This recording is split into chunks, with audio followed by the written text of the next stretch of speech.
Good day everyone, I'm here to discuss about the parts of EcoSounder and the function of it. So first, white line controls.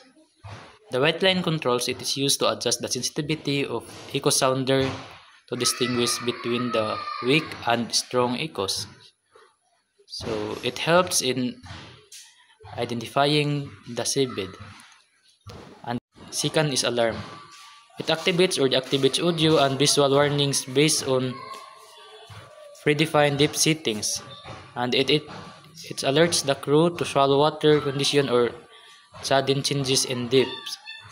It is also enhancing navigational safety. Third, gain or draft.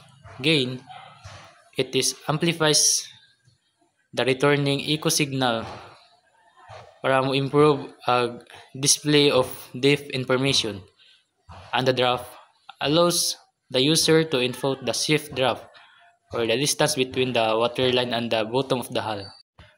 Fourth is what we call mark.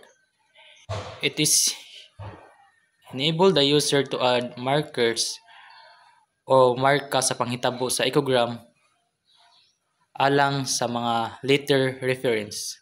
So 6 is power. So if we talking power, it turns the EcoSounder on or off. So it controls the electrical supply pod to the devices. And that's all. Thank you.